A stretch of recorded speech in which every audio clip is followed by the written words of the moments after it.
Hello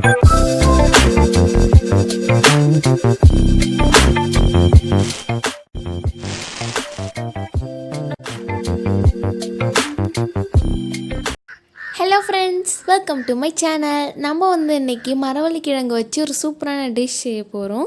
நான் மரவள்ளிக்கிழங்கு கடையில் வாங்க போகிறதில்ல, இது எங்கள் வீட்டிலே விளைஞ்சது. ஸோ அதை நாங்கள் இப்போ எடுக்க போகிறோம். இதுதான் மரவள்ளிக்கிழங்கு செடி. இப்போ இதுலேருந்து பிடுங்கி எடுக்கலாம். ஃபஸ்ட்டு இப்போ பிடுங்குறோம். இதில் கொஞ்சம் சின்ன சின்னதாக இருக்குது, அதனால செகண்ட் இது பிடுங்கலாம்.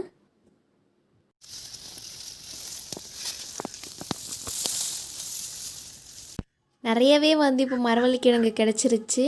ஸோ இதெல்லாம் இப்போ வாஷ் பண்ணிடலாம். வாஷ் பண்ணிட்டு நெக்ஸ்ட்டு செய்ய ஆரம்பிக்கலாம். இப்போ இதை வாஷ் பண்ணி முடிச்சிட்டேன். உங்களுக்கு தேவையான அளவு மரவள்ளிக்கிழங்கு எடுத்துக்கோங்க. ஃபஸ்ட்டோட தோலை உரிக்கணும்.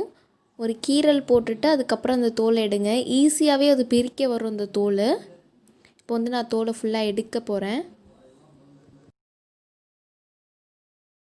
இப்போ ஃபுல்லாக தோலை உரித்து எடுத்துட்டேன். நெக்ஸ்ட் இதை ஹாஃபாக கட் பண்ணணும். கட் பண்ணி முடிச்சிட்டேன். நெக்ஸ்ட்டு அதில் ஒரு பீஸ் எடுத்து இன்னொரு ஹாஃபாக கட் பண்ணிக்கோங்க. அதில் இருக்க பீஸையும் இன்னொரு ஹாஃபாக கட் பண்ணிக்கோங்க. அதுக்கப்புறம் குட்டி குட்டியாக கட் பண்ணி தண்ணியில் போட்டு அலசி எடுத்துக்கோங்க. நீங்கள் கட் பண்ணும்போது அதில் சில இடத்துல தண்டு மாதிரி இருக்கும், அதை எடுத்துருங்க. இப்போ அலசிட்டேன். நெக்ஸ்ட் இதை வேக வைக்க போகிறோம். தேவையான அளவு தண்ணீர் ஊற்றி கூடவே தேவையான அளவு உப்பு சேர்த்து வேக வச்சுக்கோங்க. இப்போ வேக வச்சு அந்த தண்ணிலாம் எடுத்துகிட்டு இப்போ அதை நல்லா மேஷ் பண்ணிகிட்ருக்கேன். நல்லா மேஷ் பண்ணிக்கணும், கட்டிகள் இல்லாமல். நெக்ஸ்ட் ஒரு பவுல் எடுத்துகிட்டு அதில் ஒரு முட்டையை உடச்சி ஊற்றுறேன். நெக்ஸ்ட் நல்லா மிக்ஸ் பண்ணிக்கலாம். இந்த மாதிரி மிக்ஸ் பண்ணிட்டு இது ஒரு ஓரமாக வச்சுக்கோங்க. நெக்ஸ்ட்டு ஸ்டவ் ஆன் பண்ணிட்டு ஒரு கடாய் வச்சுக்கோங்க. அதில் 2 டேபிள் ஸ்பூன் எண்ணெய் ஊற்றுறேன்.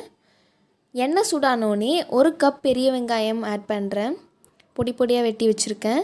நெக்ஸ்ட் அதில் கொஞ்சம் மசாலாஸ் ஆட் பண்ண போகிறோம். ஜீரகத்தூள், சாட் மசாலா, காஷ்மீரி சில்லி பவுடர், மிளகுத்தூள், கூடவே கொஞ்சம் உப்பு எல்லாத்தையும் இப்போ ஆட் பண்ணிட்டு நல்லா மிக்ஸ் பண்ணிக்கலாம். இப்போ எல்லாத்தையும் மிக்ஸ் பண்ணிட்டு நெக்ஸ்ட் நம்ம மேஷ் பண்ணி வச்சுருக்க மரவள்ளிக்கிழங்கு ஆட் பண்ணிக்கலாம். ஆட் பண்ணிட்டு நல்லா மிக்ஸ் பண்ணிக்கிறேன். கூடவே 2 டேபிள் ஸ்பூன் மிளகாய்த்தூள் ஆட் பண்ணுறேன். எல்லாத்தையும் ஆட் பண்ணிட்டு நல்லா மிக்ஸ் பண்ணிக்கலாம். இப்போ ஸ்டவ் ஆஃப் பண்ணிட்டு இதை நல்லா ஆற வச்சுக்கலாம். நெக்ஸ்ட் ஒரு குட்டி பால் எடுத்துகிட்டு அதை நல்லா ப்ரெஸ் பண்ணி விட்டுக்கிறேன். உங்களுக்கு பிடிச்ச ஷேப்பில் நீங்கள் செஞ்சுக்கலாம். இப்போ அந்த எக்கில் அதை டிப் பண்ணுறேன். நெக்ஸ்ட் ப்ரெட் க்ரம்ஸில் அதை நல்லா கோட் பண்ணிக்கிறேன். எல்லா இடத்துலையும் நல்லா படுற மாதிரி பார்த்துக்கோங்க. இதே மாதிரி உங்களுக்கு பிடிச்ச ஷேப்பில் செஞ்சு வச்சுக்கோங்க. நான் நிறைய ஷேப்ஸில் செஞ்சு வச்சுருக்கேன். இப்போ ஒரு கடாயில் எண்ணெயை சூடு பண்ணிட்டேன். இப்போ அதை போட்டு எல்லாத்தையும் பொரித்து எடுத்துடலாம்.